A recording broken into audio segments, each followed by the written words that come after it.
क्रोध काम आदि दोष तथा निशंस पुरुष के लक्षण।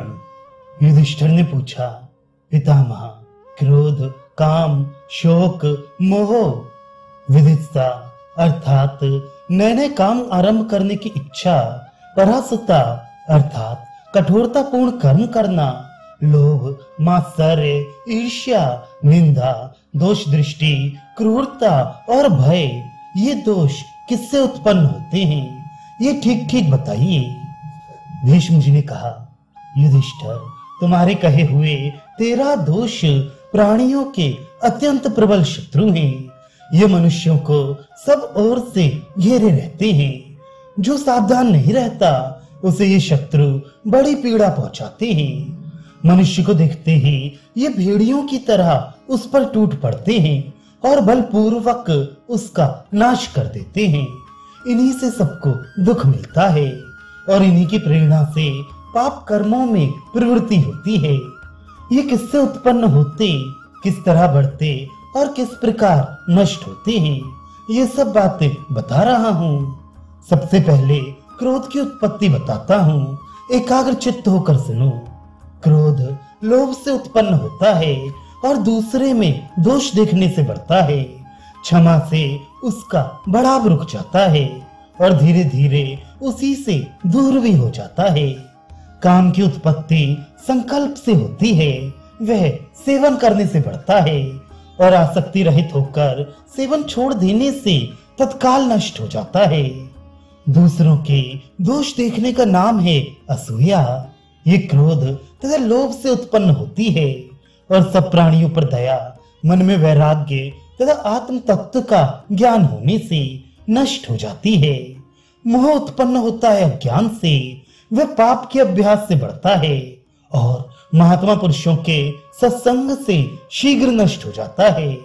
जब मनुष्य आत्मज्ञान के विरोधी शास्त्रों का अवलोकन करते हैं तो उन्हें स्वर्ग आदि की कामना से नए नए काम आरंभ करने की इच्छा होती है, विदित्ता होती है, किंतु तत्व ज्ञान होने पर उसकी निवृत्ति हो जाती है। जिस पर प्रेम हो उसके वियोग से शोक होता है, किंतु जब मनुष्य ये समझ ले कि शोक व्यर्थ है, इससे कोई लाभ नहीं है, तो तुरंत उसकी शांति हो जाती है। परासुता अर्थात कठोर कर्म करने में प्रवृत्ति होती है क्रोध, लोभ और अभ्यास के कारण, तथा उसकी निवृत्ति होती है सब प्राणियों पर दया और मन में वैराग्य होने से। सत्य का त्याग और दुष्टों का साथ करने से मात्सर्य दोष की उत्पत्ति होती है तथा सत्पुरुषों की सेवा में रहने से उसकी निवृत्ति हो जाती है। अपने उत्तम कुल, अधिक जानकारी और ऐश्वर्य का अभिमान होने से मनुष्य पर मद सवार हो जाता है, किंतु इनकी असलियत समझ में आ जाने से वह तुरंत उतर जाता है। मन में कामना होने और दूसरों की हंसी खुशी देखने से ईर्ष्या पैदा होती है तथा विवेकशील बुद्धि के द्वारा उसका नाश होता है।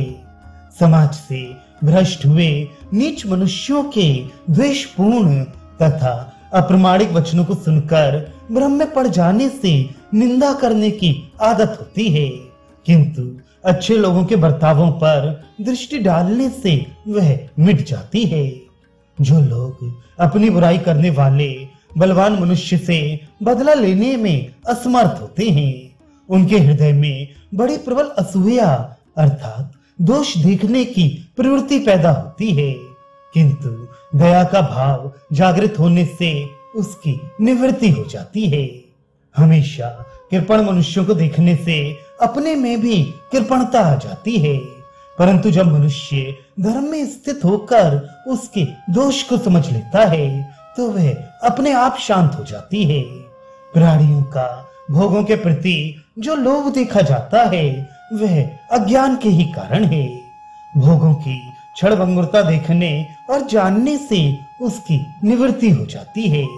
शांति धारण करने से उपर्युक्त सभी दोष जीत लिए जाते हैं।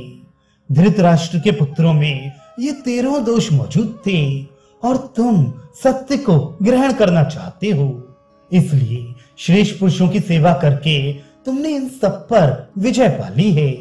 युधिष्ठिर ने कहा, पितामह, साधु पुरुषों के दर्शन और सेवन से मैं इस बात को जानता हूँ कि कोमलता पूर्ण बर्ताव कैसे किया जाता है, मगर निशंस क्रूर मनुष्यों और उनके कर्मों का मुझे बिल्कुल ज्ञान नहीं है। निशंस पुरुष इस लोक और परलोक में भी शोक की आग से जलता रहते हैं, इसलिए आप मुझे निशंस मनुष्य और उसके कर्म का परिचय दीजिए। भीष्म जी ने कहा, राजन, निशंस मनुष्य के मन में बड़ी घृणित इच्छाएं रहती हैं। वह हिंसा प्रधान कर्मों का आरंभ करना चाहता है, स्वयं तो दूसरों की निंदा करता है और दूसरे उसकी निंदा करते हैं। यदि उसकी इच्छा अनुसार काम नहीं हुआ तो वह अपने को वंचित समझता है, दिए हुए दान का बारंबार बखान करता है तथा बेईमानी, नीचता, धोखेबाजी और शर्ता करने में कभी नहीं चूकता। भोग्य वस्तु का अकेले उपभोग करता है, उसे अपने आश्रितों को नहीं देता। अभिमानी और विषयासक्त होता है, व्यर्थ ही डींग हाका करता है, सबके प्रति संदेह रखता और वंचना किया करता है। अपने वर्ग में रहने वालों की तारीफ करता और द्वेषवश आश्रमों पर लांछन लगाया करता है, उसमें वर्ण संकरता का दोष होता है। नृशंस कर्म करने वाला मनुष्य सदा हिंसा के लिए घूमता फिरता है, गुण अवगुण को समान समझता है, झूठ अधिक बोलता है तथा बहुत ही लालची और तंग दिल होता है।